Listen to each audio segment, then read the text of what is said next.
we are going to make you do the intro because that's your forte. Hey fuckers, I'm Dr. Tubbs. Welcome to the Out of Bounds podcast with Jake and Sam, where we talk about all things gay, sport, and culture. Let's get into it. Dr. Tubbs, thanks for being here. Yeah, thanks for having me. It's my first podcast ever, so I'm excited. Yeah. Where are you based? I'm in Fort Lauderdale in Florida. Okay, nice. Yeah. Is that, excuse my, this is my geography now. Is Fort Lauderdale, that's where all the gays live, right? Because I heard that Florida's actually not great for, it's pretty like far right, isn't it? Yeah, I mean, don't really South love the Florida gays. is like its own world. Like, you can't consider South Florida like part of Florida. It's its own like entity down here. The Tri-County area down here is its own thing. So yeah, but the gays are, yes, in mostly Fort Lauderdale and Miami. Okay, And are you from Fort Lauderdale? Central Florida. I grew up in a very small, conservative, country type town, actually called Homo Sassa. So it's quite fitting. cool. Nice. Well, we can get Yeah. into that, to be fair, because that's quite topical, isn't it? We've spoken about like small town religion, things like that being a bit of an impact for like factors which make it difficult to come out and stuff. Yeah, absolutely. I also have to kind of preempt this conversation with saying that my husband, Jared, is absolutely obsessed with you, Dr. Tubbs. And I was talking to Jared last night. And I was like, I feel really bad. I like don't know his name, and I don't know how that's possible. But like, I have no idea. I'm gonna have to ask him tomorrow. And then I was like, no, you really just go by Dr. Tubbs. I do go by Dr. Tubbs. It was a nickname. It is a play on my real name. I will release my real names when I release my OnlyFans. So that's it'll go hand in hand. You already have an OnlyFans. I saw it in your link tree. Yeah. Everyone should go check that out. It's great. And in fact, I did send you a message a couple months ago and I said, hey, could you basically just like record a cameo video for Jared's birthday? And you did it, which was amazing. I did. It was fun. I thought it was enjoyable. I try to respond to as many messages as I can. It gets a little overwhelming because then I keep getting more back, and it like just exemplifies the whole situation. So I try to stop doing that as much now. But yeah, it's fun. Okay, so we need to kind of hear it in your own words. Who are you? When did you start social media? And you're a physical therapist, but how did that kind of lend itself to the way that you're making content today? Yeah, so I am a doctor of physical therapy. I am self-employed, which is probably the only way I could be taking and making these kind of videos. I do mostly neuro. I do like concierge medicine, so I see my patients out of their homes. I do see sports and orthopedics here and there just because I do work as word of mouth. But it was basically my friend Matthew. He asked for some input on how to treat sciatica. And so I said, okay, I'll make you a video. And so I made him a video and I started it with just, hey, fucker. Hey, fucker. I thought it was funny. And he said, hey, this is actually a pretty funny video. You should post this to like TikTok or something. So I did, and it actually did really well. So I made another one and another one with the whole premise that I would just address simple, normal things that I find that most of my patients don't know. And it became fun. So it was a good time. When was that? That was back in February. Yeah. Okay, So it's about been 8 months fast. ago. That's pretty. That's It pretty blew new. up pretty quick. Yeah, it blew up pretty quick. Yeah, it was fun. I mean, I saw in the fitness creator space, like all these fitness creators make everything so complicated and it's so stressful, and it's not that serious. Like, just get moving. And so I try to keep it as simple as possible. And I'm just like, hey, like, try to get the foundation down, but it's better to do something with like somewhat improper form than to not do it at all, because then people just don't move at all. They get really intimidated. So that's kind of like what I've kind of been gearing towards now and kind of pushing towards that. Everyone's like, oh, you're going to run out of ideas. You're going to like make the same jokes over and over. And I'm like, I don't know. It just keeps coming. I mean, like I said, I see my patients at their homes, so I'm doing a lot of driving throughout the day. So I'll just like, shit, I'm like, fuck, that's funny. All right. And I'll write that down. And so that's kind of how it goes. I mean, you haven't run out of innuendos yet. I feel like you're still on a very, very good road for They that. keep coming. They just keep coming. It's also good because a lot of the content out there is pretty dull. So like you are obviously you're making a bit of a joke of it, but like what you're actually providing is actually quite insightful and will like help people. Even thousands of messages I've gotten of people like saying, wow, this has made such an improvement here or with this, or I've gotten to the gym and I don't feel scared. And then, it's just incredible how many people needed just a simple voice like mine, which I thought was like not really impressive. That's what we all I think, think- though. We all downplay it, but like Yeah. Sam says it to me all the time. He's like, no, like what you do is actually valuable and important. So like, Yeah. don't downplay it too much, because what you do is pretty important and will help, whether it's one person or hundreds of people. So Thanks. Yeah, I appreciate that. It's also interesting how sometimes people just need a little bit of a connector to be able to really relate to the content. So when you make it a little bit more queer focused, people are like, oh, I trust this guy. I didn't realize that I needed that, but I think I'm going to listen to his advice. It's cool. Yeah, absolutely. That does lend me to my next question of how exactly did you fall into the niche of, like, I feel like it must have been like 6 months ago that I think you addressed it on your page. Like, were you gay? Right? Because it wasn't overtly clear to start. Yeah, which is wild because my friends were like, how do these people not know you're gay? Like, you're gay as fuck. And I was like, I don't know, man. Gay as fuck. I was like, I have no idea. I'm acting the same that I do all the time. So they were getting a crack out of it. I mean, they were like laughing their asses off. No, I just kind of fell into it. I didn't realize that people didn't think I was gay until like people were like, we need to cancel him because he's gay baiting the community and this and that. And I'm like, what? You And then I were, was like, to be clear. All of my gay friends were like, you're gay baiting.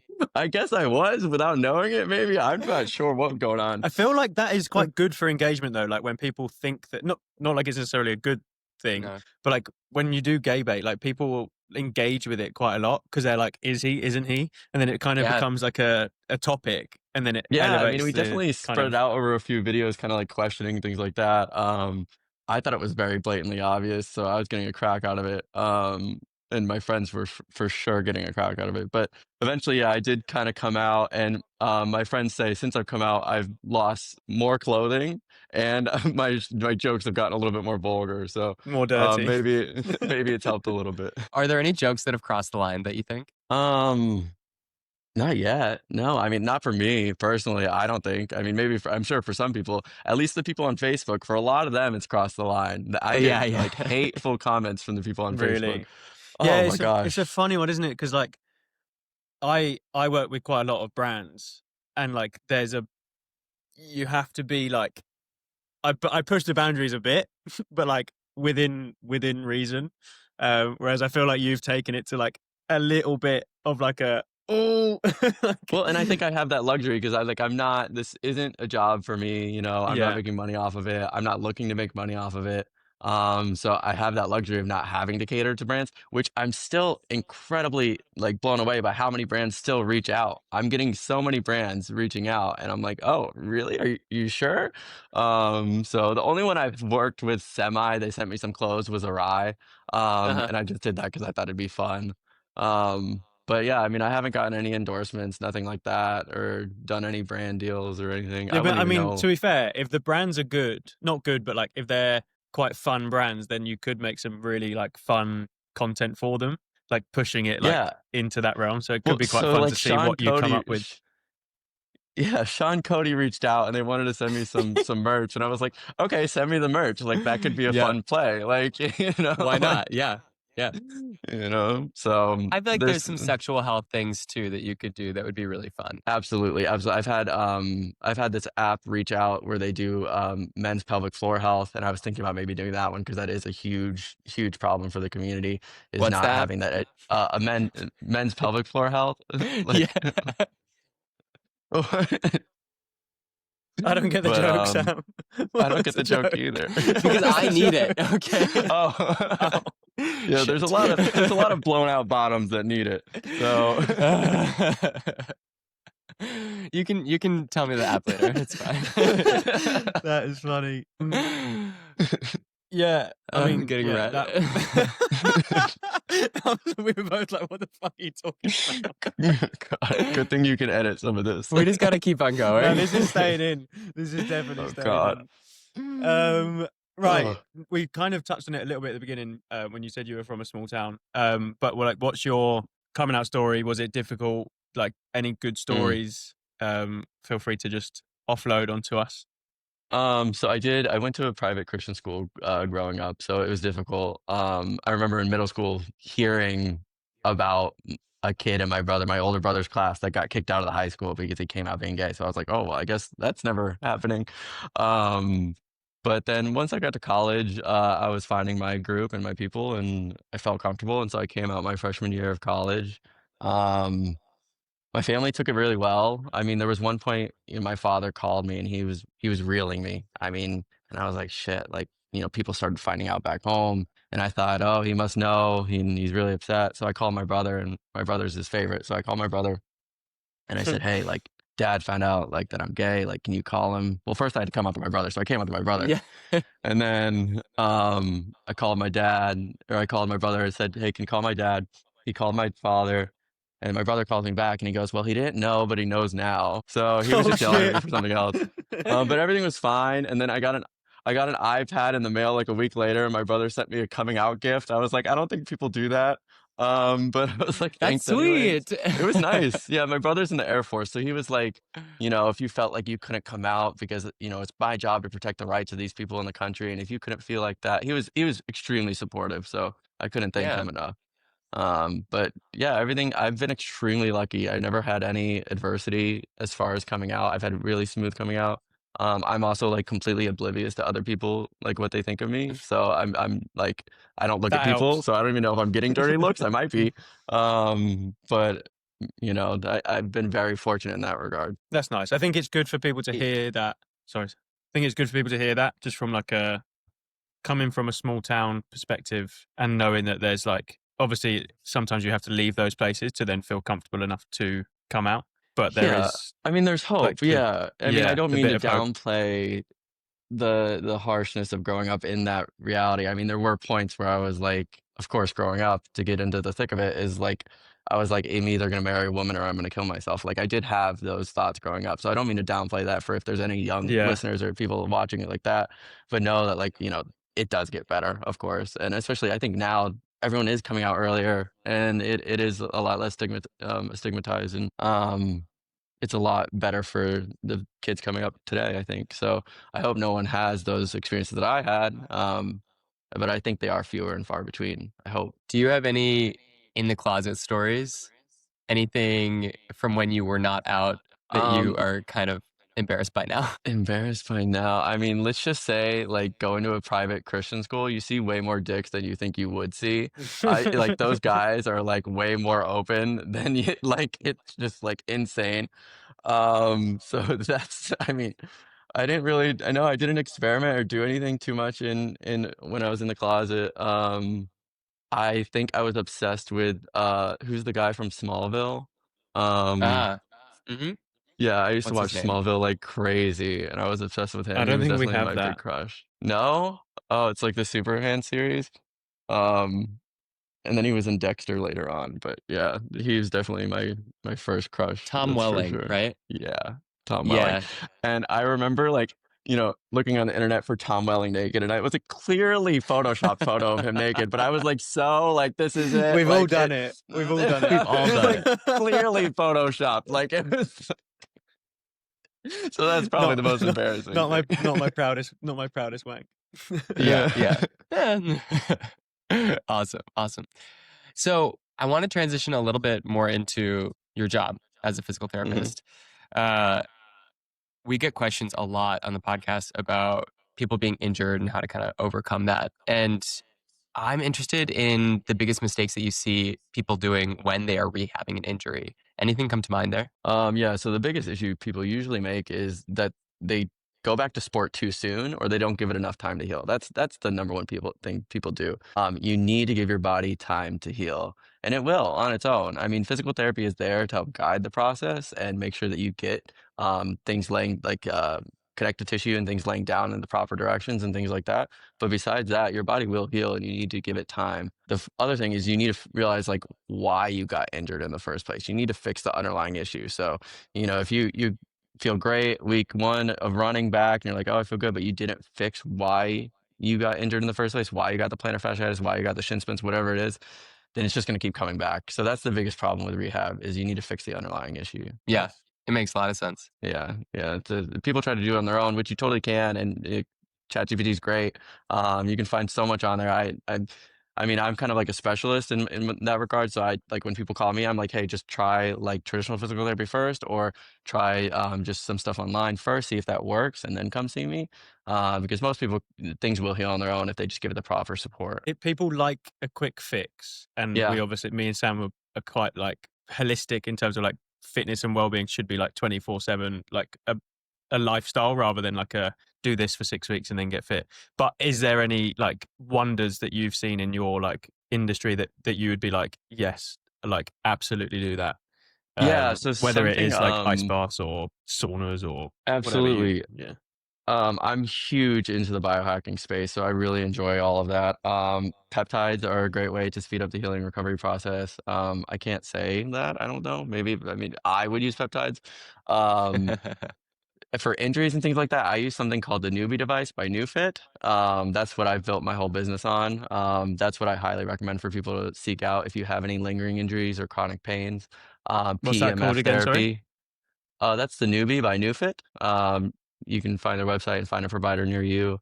That's a revolutionary device for any sort of injury. I mean, you'll see plenty of professional athletes are using it.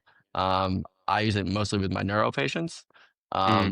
That's a discussion for like a whole nother video, is that device.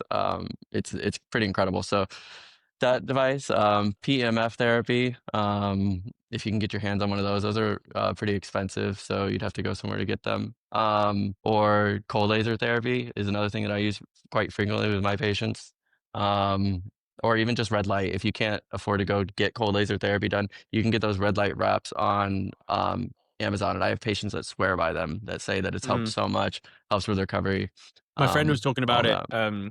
Even just like people, there's been like case studies where people use it on like their dog, like animals or their dogs or whatever, Yeah. for like arthritis and things. And like dogs don't have the perception of knowing whether something's like a placebo or not. Yeah, But then the absolutely. dog would then go and jump straight into the car after doing like a few rounds of red light therapy. So like that alone is kind of like, oh, maybe it does work. Yeah, absolutely. No, it's definitely got the research to back it. You know, everything has that I've mentioned has the research to back it. I don't use anything that doesn't have quantitative research for it. So definitely Yeah, recommend I feel those. like America's further ahead with those kind of like therapy. I don't know whether Well, that's just me, but I feel like I don't know if it's ahead. I feel like America is more resistant to use them, because it does seem more like they're like, oh, like that's not a quick fix pill type thing situation, but it's coming around. It's definitely coming into that biohacking space. It's getting huge right now. But I do find that, especially in Eastern Europe, they're using a lot more of these types of therapies and things like that. Germany was one of the first people to be using a lot of these, but it's coming here slowly, and it's getting more mainstream now. The problem is just access is it's so expensive for people to access these therapies. Yeah. You must I can't remember the guy's name, but you must find that the guy who's trying to like biohack his whole life Brian really Johnson. interesting. Yeah, That's that guy. him. Yeah. Yeah, I follow him. Yeah, he kind of upset me a little bit because he was doing really well, and like I was like, oh, he's giving out all this information for free, and then he comes out with this like quacked product, and I was like, this is Really? all just a ploy. Like he's got some really good information, like really good devices, and he does do the research. There's a lot of good information that he puts out. It's kind of my problem with the biohacking space, is that there absolutely could be really good parts of the biohacking space, but there's also so much room for grift that freaks the fuck out of me. Well, I think, I don't think it's just the ice biohacking baths. space though. I think the I think creator that's just space life in too. general. Yeah. Like, it's Yeah, I like mean, I see these everything people all you're pushing being sold things. to everything. Like everything is being sold to. So it's like And you don't I do know. think like creators have a responsibility to like people chase the bag too much, I think, and they'll promote stuff that just genuinely isn't something that they use or have never used. And it's like Absolutely. how are you getting away with this, and how is your audience still like buying and into it? That's what after blows my getting mind. all of these offers from brands, I see how prevalent it is too, because they just want you to, without even sending you the product or anything. I'm like, wait, what? I'm like, even with this app, I'm like, let me try the app for a month, see what it's about first and things like that. I don't know. It's insane. So I tell everybody, I'm like, take everything with a grain of salt that you see on there for sure. Especially when like I mean, the amount of things I've been sent to be like, oh, will you promote this? I'm like, no, like I've never used that in my Absolutely life. fucking not. No. Like, no. But there is definitely not necessarily a problem with it, but like there is definitely that where you just don't believe what people are trying to, like what you said, Sam, like within that biohacking module, like does it even work? And I'm not going to go and try it because it's like £1,000 per session or whatever it is. So like, yeah. Well, I also have a little bit of a problem with the hierarchy of biohacking. You know, when you already have the first 80% of your fitness figured out, let's go for the biohacking. Like, let's really try different things, see what works for you. My issue with it is when people take biohacking as the first thing that they do, instead of getting a fitness routine that is sustainable, instead of eating vegetables and fruit protein first, or sleeping 8 hours. That drives me nuts when they kind of like flip the script a little bit because they're like, well, I can buy biohacking.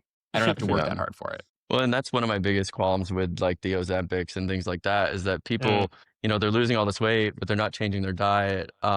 It's just they're eating shit still, but they're just eating less of the shit, which ends up not being great because then they get even less of the nutrients that they need. Even though they were getting nutrients from shit, they're at least getting more nutrients. Yeah, you know? and they're also it doesn't do the strength training or like movement for you either. Yeah, exactly. I'm not against those types of medications at all. It's just it needs to be done in a certain environment and things like that. Yeah, we had that exact conversation. Was it last episode? Oh, really? I think it was literally last episode. Yeah. It was one of our kind of like coaching. We spoke about it, and it was exactly the same thing. Where it's like they can be really useful, but like nothing can like take away from good movement, good diet. It's not a good sleep. long-term solution. That's for sure. Your habits.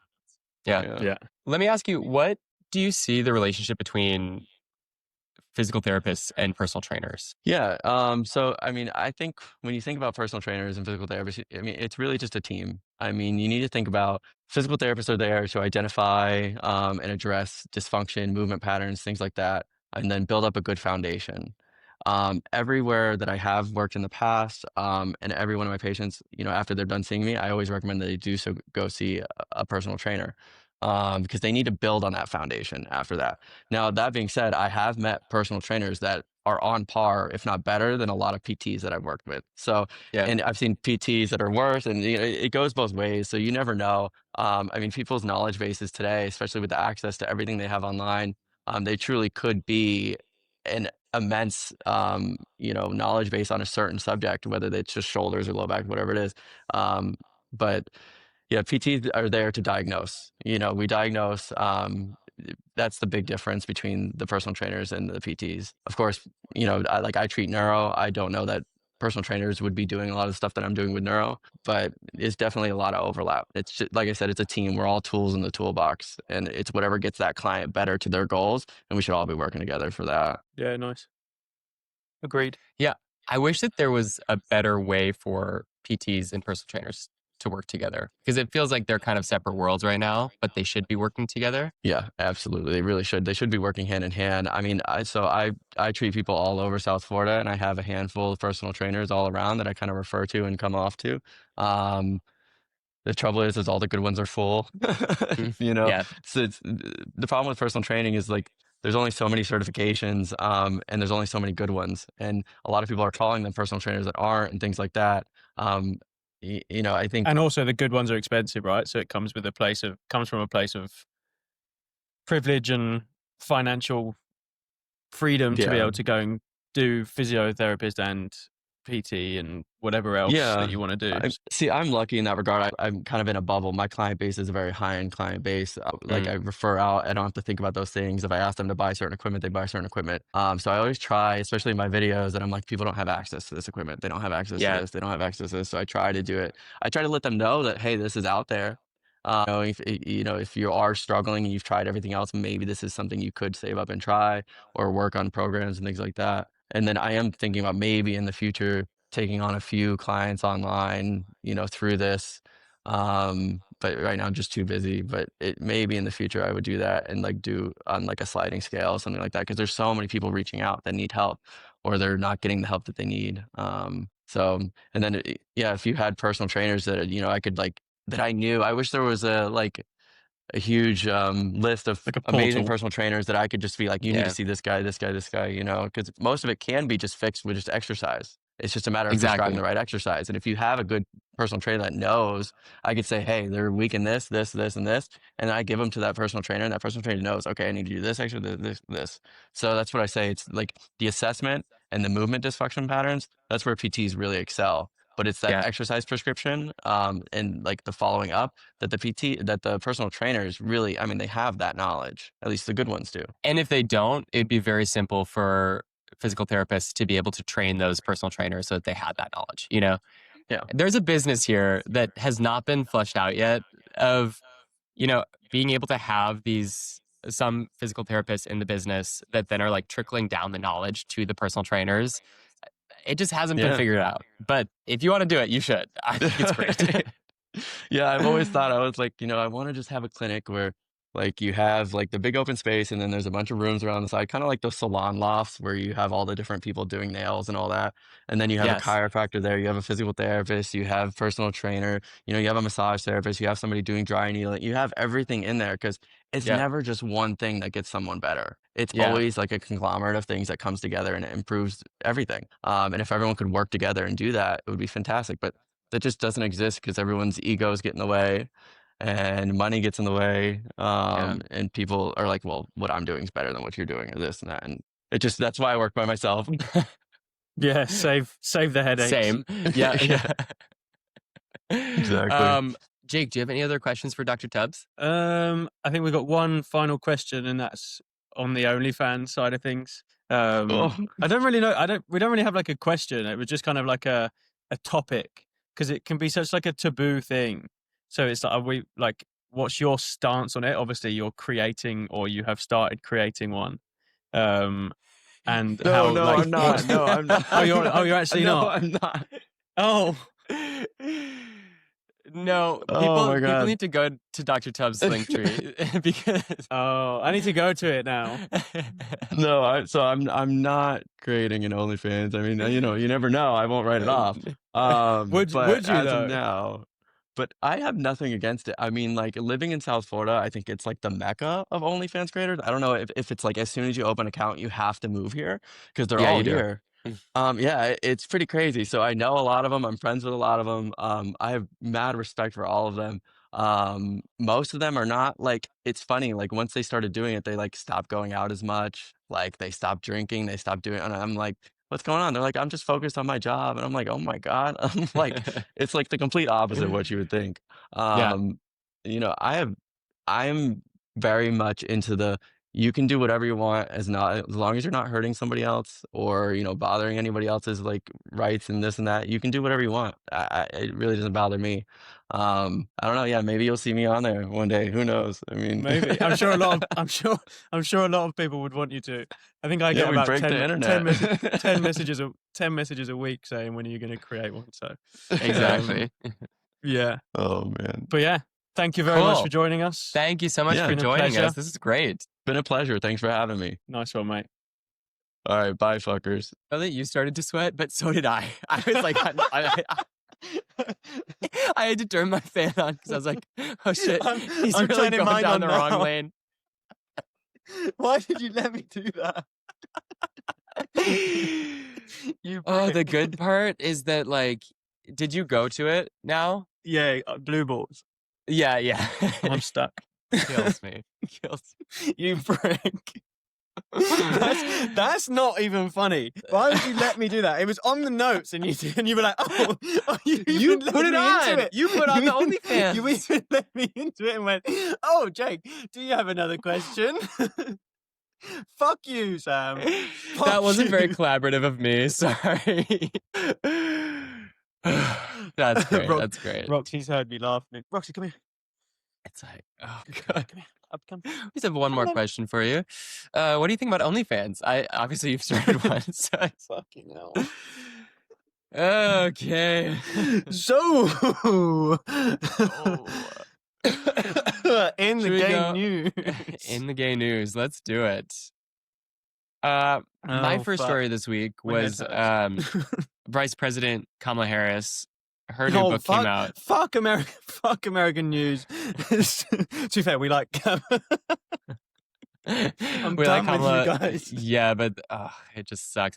So this, I thought it was just interesting. The headline is Harris faces backlash for saying Buttigieg was not a viable running mate due to being gay.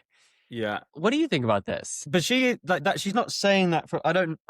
My American politics is very mid. All it is from basically social media. So I might be like wrong, but I'm pretty sure she's like left side, right? So she's pretty Definitely. like, and she's made statements being like, yeah, she's like not necessarily pro gay, but like pro LGBTQ plus rights.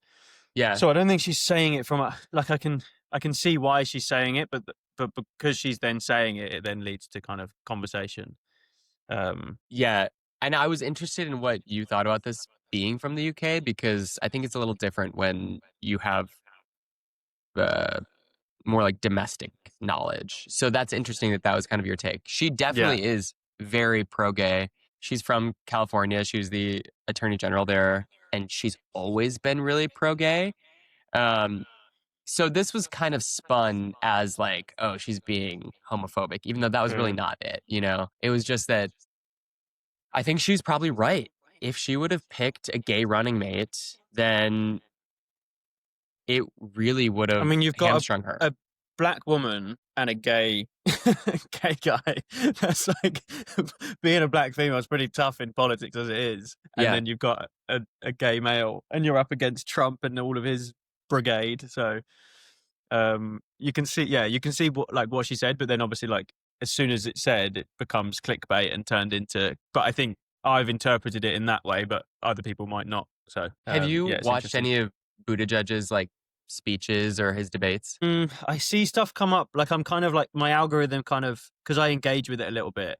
Like I don't really comment, but I always share it onto my like either close friends, or sometimes I'll put it onto like my main story. But I don't want to not necessarily bore people, but like I'm not that politically driven, so I don't want to then start kind of creating conversation and debate on my page too much when it's not really my forte or expertise. Like I can just and also like kind of what we said, like things are cut into little snippets and things, so it kind of manipulates the whole thing. Like, and to be honest, I don't really care enough to go and watch like the full 15-minute or 20-minute or whatever. So even like the Charlie Kirk's wife, like the thing she did, it was like 16 minutes long, but I only saw like a 40-second clip of it. That 40-second clip was pretty fucking weird. But did you see her walking out to like the pyrotechnics? Yeah, I know. Yeah, I mean, I know. The thing about Pete is that he is unequivocally the best communicator that the Democratic Party has. Taking away that he's gay. In fact, I would say if he was not gay, he absolutely would have been a phenomenal VP choice. In fact, he should have been like the presidential choice. He wouldn't be able to communicate in the way that he does, though. Exactly. Yeah. So, there's that. I think that probably if she would have picked Pete as her running mate and then they lost, it would have kept Pete from being able to run for virtually anything in the future. And granted, I'm not sure that he should really be our presidential candidate in this next round. I think he's exceptional, but I also don't think that our country's necessarily like ready for that. Ready for it. Yeah, I think that makes sense. I think that's valid. But also like if you don't try, there might not be movement. So I think like don't be too scared, but you're right. Like it's a game at the end of the day, isn't it? Like so yeah, but like what is America supposed to do when our past two presidential candidates who were female lost? Without a doubt, there's not going to be a female presidential candidate for the Democratic Party this next election season. That sucks. Drives me nuts. We saw that in China there was a Australian horror film that was digitally altered to remove its gay couple before it was then released in China. And the article was the snippet that I was kind of taking it from was basically saying like this just highlights how there's some serious ongoing issues with LGBTQ plus representation within China, and also just feel like not necessarily like the whole of Asia, but like quite a large proportion of that Asian culture tends to be pretty anti LGBTQ plus. So it's like there's not really much we can obviously do. It's very much like there's a serious culture divide.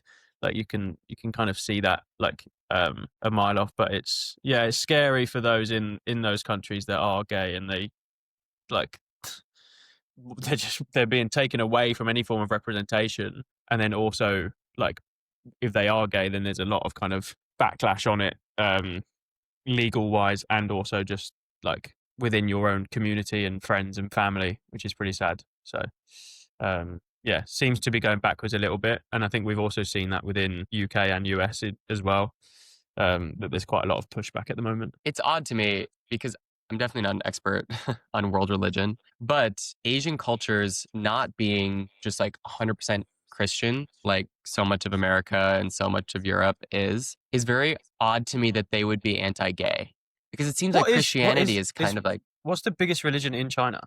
Is it Buddhism? it's Buddhism. We should double check this because honestly, No, it's good. I think it must be. There's no single biggest religion. The largest officially recognized and practiced faith are Buddhism, Taoism, Christianity, and Islam.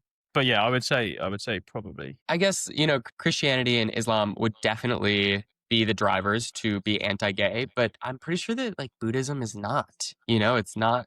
And so it's odd to me that Asian cultures would be anti-gay, but I think it's quite a far right government though, isn't it? Yeah. I'm gonna search Google, why do the Chinese hate the gays? What do we got? It basically says the Chinese Communist Party increasingly considers LGBTQ plus advocacy as a product of foreign forces. Okay. I mean, those governments are so much about control. It kind of makes sense that any way that they can create more control is going to be better for 100%. them. And Agreed. so, but it is super odd. I saw that article as well. I'm interested in how they do it, how they can use AI to like make Surely this it's a gay whole couple. storyline. Yeah. Just changes the whole story. I'm Maybe obsessed. it just puts like a female face on the person. I hope that they used AI and like didn't check it, so there's like an arm coming out of her head Like at some the point. fingers, yeah. Like yes, 8 fingers. And we're using AI. God. It's not working super well. Yeah, this is interesting. I'm interested in if AI will be used more for this kind of thing. I think it has to be, surely. Like, did you see there was like a phase where it was like Instagram, like AI models, and that was kind of like a big thing that was posted quite a lot on like social media at the time, and it was like, meet Sam, the AI generated model. Or like Kylie Jenner had one. Really? I mean, this is, I think, one of the most insidious parts of AI are the character AIs, where you can create relationships with people. Yeah. And then it's Donald so Trump fucked goes, up. "Oh, it must have been AI." It's like, it was a fucking video from last week, you dickhead. Yeah. Oh, he's had a lot of He's really so funny, memeable though. moments this week. He is funny, I can't lie. He does. He's so he does. funny. How does he get away at the with United it? Nations this week. The teleprompter's not working. He's like, someone's in big trouble. And he's kind of like laughing about it. And I'm like, you're hilarious. That's so funny. Yeah, but when he says that, he means someone's dying. Like that person's dead. He basically, so the mayor of London, he was like, "You've got a really poor mayor." Oh, it's so crazy. He's the fucking president. Oh my God. Our show's going to be taken off the air, Willy Bum Bum. Good. Take us down. Take us down. Take me down to the paradise city where the grass is green and the girls are pretty. That's good. Right. We got some questions from let's your go into it. Anonymous Q&A box. Yeah. I've not read any of them, so you feel free to, you're probably best to ask the question. Okay. Is being 28 and still a virgin something to be ashamed of? Yes. No, I'm joking. No, there's like, well, no, obviously not. Redeem yourself here. Okay. You gotta pull I would say there is such thing as being asexual, or you ask the question like, why? Like, if it's a personal choice, then like, fine. But like, I am a big believer that like sex is a big part of life, and I think it's like something that not necessarily shapes you, but is like not a fundamental, but like it's something that like, well, it's something I think about every day. So like, Totally. So yeah, I was joking when I said yes. Well, we got a lot of questions about how frequently you should be having sex with your partner. and especially if you're in a long-term relationship. And it does make me think that people ask this question because they feel so insecure about it, because it's a hard topic to talk about. You know, everyone's sex drives are going to be different. Everyone's relationships are going to be different, whether people are open or closed. People ask about that all the time. Yeah. What I will say about like the question about being 28 and still being a virgin is just like, there's nothing weird about sex. So it's not weird that you didn't have sex. It wouldn't be weird if you did have sex because it's so personal to you. And I really do believe that, you know? Yeah. I think like, I mean, if you're asking that question, then I have questions for you, but like, I don't think it's kind of like I almost need I need you to answer the questions back and have a conversation. Like, Yeah. or obviously not necessarily me, but like, I think that's something where you should be having a conversation. Like, we can't necessarily continue this conversation further because we don't know the context at all. Yeah. But I would definitely, like, if you are a gay man and you are, or wanting to be sexually active, then I think there's no shame, or you should go and enjoy yourself with good knowledge and understanding of like the risks, but also the rewards of what sex can be like, is my opinion. What do you think about how often you should be having sex in a committed relationship? I don't know. There's so many variables in there. Like, there'll be periods where you have a load, and then there'll be periods where you're just busy and you're just like, like sometimes I get to bed and I'm like fucking knackered. Like, I can't be asked. No. But like, I would rather, like, I say that, like, I say this to Paul all the time. Like, I don't want it to be a thing where we like get into bed and then just have like a quick like thing, ejaculate and then go to bed. Yeah. Like, I want it when if we're like having like proper sex, essentially. Yeah. Like, I want it to be like a moment where it's like not like 10 p.m. where we've just got into bed and we both got naked, then we just like do a deed. Like, I want it to feel like we're going out of our way to have a sexual intimate moment, and I think that's a lot more valuable to me in that moment, like once a week, than having like a quick hand job every night and just scratching an itch. Quality over quantity. Yeah, I think quantity is good. Like, I like Quality and quantity. The answer is every day with a good hour. Dedicate an hour a day, and then I'll be happy. No, I think there's definitely, like, life's busy, right? Like, you can't just. But it is a big part of some people's lives. Like, I think it's a big part of our relationship, and like we try and you just do what's right and have communication as well, like being like I need more, or I need like less, or like whatever. I think that's quite a big factor as well in like a long-term relationship. Yeah. I mean, like I was saying, I think that people try and find like what is normal. And I don't think that there really is like a normal, because that is so dependent upon your relationship. Well, we kind of spoke about it. You kind of spoke about it last week, didn't we? Where it's like, how many dicks is too many dicks? But like, like being exposed and being like, what is normal?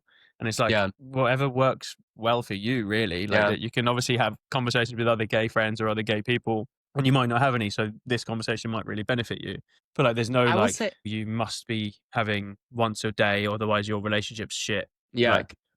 Like, I think I agree with you with the quality thing. I would say like, we don't have this set in stone, but in the back of my mind, I think that I'm generally like, if we aren't having a quality sexual experience once a week, that gives me pause. Then I'm kind of like, oh, this is something that I need to prioritize a little bit more, because that's what I want. And I think that it's such a important bonding experience for us as partners, you know? It's quality time, isn't it? Like, regardless of whether you're like actually having sex, like you're away from phones, you're with each other, you're intimate, you're in that moment. And I think that's as valuable as, if not anything else, is that like hour of good. Like, sometimes we just have a nap.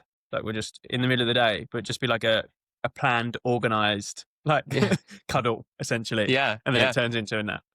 But that's the other part that's important to me, is we don't really have sex at night. I'm too tired. And I like, it needs to be either morning or afternoon. And I actually read something recently that was kind of saying like, have sex before day night. You know, do it before you go to dinner, before you have been eating a bunch of food, before you've been drinking, before like you're exhausted when you get back at like 10:30, you know? I carb load. Have you had your electrolytes? Always efficient, always optimized, Yes, always yes. trying to be the best. Use code Jake for your sexual carb load. There's new carbs and electrolytes that just came out. Yeah, this hydro load.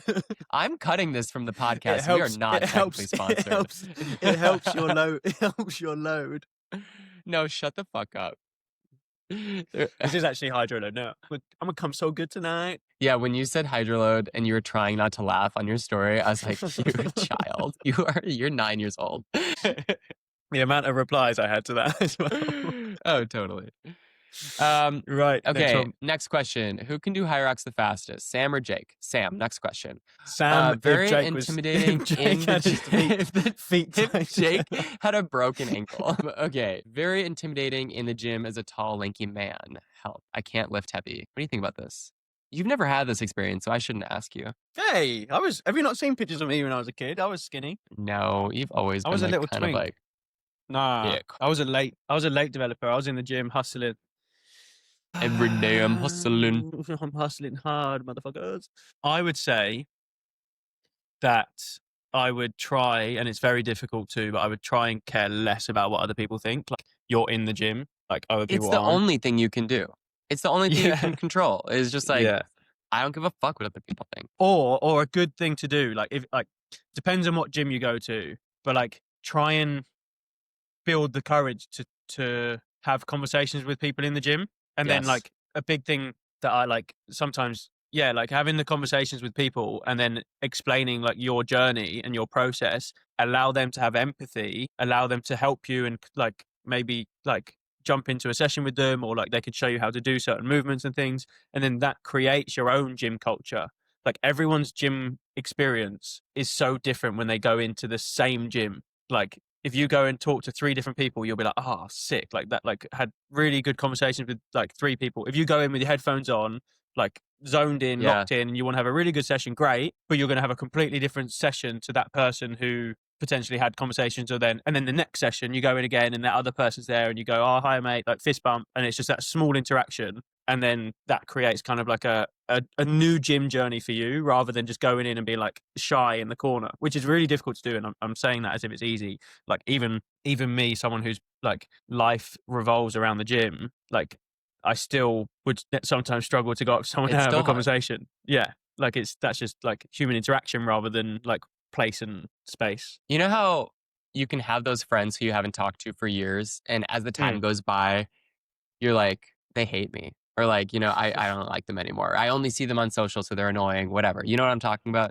I feel like we do that so much with people at the gym. We dehumanize each other when we don't introduce ourselves, when we don't interact. And 90% of the time, if you go up to someone and you engage with them, you say like, hey, can I work in? Or like, hey, I just want to introduce myself, whatever. People are going to open up to you and be really nice to you. And it just breaks the ice in a way that neither of you are going to be judging each other anymore. And then 10% of the time, that person's going to continue to be an asshole. And then, stay the fuck away from them. It's trial and error. But like that would be my advice. And I hope that helps in terms of some capacity. Like genuinely, like the cliche saying of like, people aren't like unless you're doing something fucking outrageous in the gym, like everyone is focused on themselves. Like everyone's looking at themselves in the mirror being like, oh, I'm too skinny, or my bicep looks good today, or like, I'm like, is this good form? Like they're not looking over at you being like, oh, look at that guy, he's so fucking like tall. And if unless they you're grunting so loudly, it's a 2-second thought anyway. Yeah, unless you're doing something. Yeah, unless you're doing something to draw attention. Then like just that would be my advice. Are you doing shirtless photos and videos often for clout? I have an answer to this for sure. I mean, there's an element of when you film and post that you're trying to create an element 100%. of good engagement, 100%. But having said that, whether the camera was on or off me, if I was in the gym and t-shirts off was allowed, then you best believe I'm going to be without a shirt. Whether that's like that's obviously comes with a confidence thing. Like Paul doesn't like taking his top off because there's an element of self-confidence that isn't there. For me, like I just prefer training without a t-shirt on because it's hot and sweaty. And the type of training that I do isn't like hypertrophy. It's very often like running, lifting, jumping, doing all sorts of things, which generates a lot more sweat than if I was to just do some weightlifting. So yeah, I think obviously yes, like I'm not going to turn around and be like no, I'm not going to thirst trap or do whatever. Like it's a game. Like Yeah. you play the system. I'm not a fucking idiot. Yeah, let's turn the question back around and say, do you like more posts when our shirts are off? Yeah, exactly. But like the evidence is there, right? Like if 100%. if the engagement and things were exactly the same without it, then obviously it will be on more often than Yeah. not in like certain pictures and videos. But like, yes, I'm going to start a video with me in my pants because it's going to create an element of like, oh, and then you'll be there for another 10 seconds. Therefore, engagement's higher. Therefore, more followers. Therefore, creates a bigger profile, and then obviously whatever you want to do with it, whether you want to generate more money or you want to talk about certain topics and conversations, then also great. So yes, Yeah. there's an element of like playing the system a little bit, but you guys are the system, so that's on exactly. you, bitches. Right. I'll also say there's like an immense place of privilege for us to say this specifically, but just like building confidence when you're walking into the gym, you really got to put the blinders on about people taking their shirts off at the gym too. Because if you resent those people or you just automatically write off that gym as, oh, that's the type of gym that someone has their shirt off, I'm not going there, you're going to be really unhappy. You're just not going to be able to find a gym that works for you. And other people taking their shirt off should not influence whether or not you feel comfortable there. And again, easier said than done and coming from an insane place of privilege. But the only thing that you can really do is put the blinders on. But like I would never take my gym off in a public gym, like Agreed. A gym that's not allowed to take your top off, essentially. Yeah. Like it's only purely in like a CrossFit setting, which is kind of like the norm anyway. So yeah, I don't think it's too big of an issue, to be honest. Thoughts on circumcision? I feel like we've kind of talked about this. Yeah, we know you got a bit of salami. I think it is unnecessary. Whoa, unless, whoa. 100%. Yeah, I know. I agree. Unnecessary unless it's medically necessary. I'd play with it all the time. I'd like do like a piss bomb and you hold the tip and then pee and then it turns into like a balloon. Is that a thing? You never done that? No. Oh, my friends used to say they did it. I got to try it. Do it now. Wow. Yeah, right Take now. your trousers down right now. Yeah, I don't think that it should be done. It's an antiquated thing that I think a lot of American dads are like, I want my son's dick to look like mine. No, it's dumb. It's dumb. There's definitely like, I've had 3 friends in the last like 2 to 3 years where they've had it at an older age because it's too tight and they can't like it hurts essentially. So like I do, obviously there's like from like a aesthetic point of view, I would say like that's pretty fucking weird. But like mine was medical when I was a kid. So it was like I don't know how old I was, but it was done pretty much straight away. My penis was too big for the size of my foreskin, essentially. Yeah, you've said this before. I don't know. But no, like there is like an element of like and I wouldn't. I'll call your mom up. I got to verify this story. I got to verify this. There's an element of like, again, taboo-ness around it as well. Like even my friends were like, wouldn't really necessarily like have the conversation. I'm like, it's your penis. Like just chat about it. Yeah. So yeah, I think like just have the conversation and just like if it's too tight, then go cut it out. Snip, snap. Get the scissors out. Should we do one more? Don't do it yourself. Oh my God. What in the world? What in the world? That video is so funny. I've watched it back like 5 times. What in the world? What in the world? Yeah. Give us one more. Wait, how about this one? Bidet. That one. What are your thoughts on bidets? We don't really have them. What? You have one in your house? Uh-huh. It's not really a thing in the UK. But it's a really big thing in Europe. Yeah, no one has them in the UK. That's interesting. You've used one. I always think, no, not really. Like in India, they had loads. But they had like it was like a handheld gun. And then you just blast your anus with it. Like they don't have loo roll. Which was kind of grim in a way. Like no offense to any Indians out there. But like, I'm thinking like if that splashes and like when you go in, like there's fucking water everywhere. Yeah. And I'm thinking that's poo water. Like that's got your butt juices on it. Like they're like, like sometimes like I always see it. I don't know, not always see it, but like I've seen it before where like Indian people are like, oh, why are you using loo roll? It's so unhygienic. And then I'm like, yeah, but your poo water is all over the floor. So who's actually unhygienic? I think that modern bidets are much cleaner. There's a bidet company in the US that's pretty popular because it is super easy to Is yours like a 2-in-1, install. or you've got like a separate little toilet bit? 2-in-1. You just put it on your toilet Yeah, seat, that's basically, fucking lit. and you connect See, it to I the would do water. that. I would just sit there even if I didn't need a poo and just like blast my butthole. Okay, so that's the thing. This is why I felt like I had to bring this up. We have a tushy, and there's like to the right of the toilet, there's a little like crank nozzle for you to turn it on, right? Turn the volume up. And if you turn it on like a tiny, tiny bit, the water pressure is not high enough to actually like hit you, right? So you have to turn it up high enough that it actually like hits your butt. But if you turn it up too high, holy shit, you're getting blasted. Like, I'm like so much to the point where I'm like, this company, Tushy, like, what were you thinking when you had like this maximum level? Like, you were trying to destroy someone, or someone's just like super masochistic and they're like, this is for me. I love this. It's like, maybe I'm just a baby. I am a baby, but like you got to give it a try, because I need to know from listeners if this is just a me thing or if other people have experienced this. Has your bidet blasted you too hard? And then you came.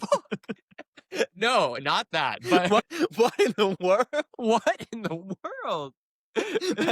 That's your reaction when you turn it up full. It is. I have to say. Okay, we have to finish this up. Okay, so really quick. What is our kink of the week? Balloons. I wish I This had is a so balloon weird so I to could me. blow it up. You can't I've say never heard of this ever, We do this and every we got week. 4 every requests for week. balloons to be And kink of the week. One of us goes, that's so fucking weird. I just don't get it. This is a prime example of one of those of like, how is it sexually related at all? Yeah. I don't know. Like, are you wanking when someone's blowing up a balloon? Do you put your dick inside the balloon? Do you rub the balloon on your dick? It's not about the balloon on them. It's about them watching someone else blow the balloon up. Like the amount of messages where I've had people being like, can you blow a balloon up until it pops? How much money can we get for this? I would do that. I'm pretty good at blowing up balloons. Why do people get turned on by blowing up a balloon? Well, I'm going to search what is the going rate for blowing up balloon fetish. Will they buy the balloons for me? Oh, this is actually too much work, I think. Not good enough. Not enough money. Well, they say that one performer stated they were paid about $250 an hour. The thing is, I couldn't do an hour of it. I could blow up like 5 balloons. One and done. Even 1 to 5, you know? You have to blow it up until it pops as well. I can do that. Go on then. I'm a little Have you got noise sensitive, and so I think that would bother me a little bit. I'd be scared that it would like hurt my face or something. What in the world? What did our friend Google say is the point of the fetish? Because people find blowing up balloons a turn on because of the sensory experience, the anticipation of popping, the sense of control and transformation of an object, and the potential physical catharsis. Yeah. Is that a word? Yeah. Of release or control over the inflating object. Is a recognized fetish called balloon fetishism, with individuals divided into poppers aroused by popping and non-poppers aroused by inflation, rubbing, or deflating. Yeah, and here I thought that poppers was something else. So, but it genuinely, I think it's quite a big. Do you think one. that someone made 4 accounts and then sent you a message on 4 different accounts? No, because it's been over like time. In 1 week. Like over like the last like 5 years or like 3 years, 4 years. I've had like random messages being like, will you blow up a balloon until it pops? Okay. So it's definitely a thing. Very interesting. Let us know if this is your fetish and if you would like to hire us, because I would do it. Or if you could tell us a bit more about it. Yeah, we would like to know more about it. That's true. Okay. And finally, let's cool down. I got told off last week. For what? because we didn't get an expert on to talk about furries and puppies and things. Like they said that we didn't provide enough good enough knowledge on the topic. We never claimed to be, and in fact, I think that we are explicitly bad with kinks. We are not experts really here. bad at explaining. We're just trying to learn and be open-minded. We are not experts. Let's just be clear. We are experts in health and fitness. We are not experts in kinks. In kinks.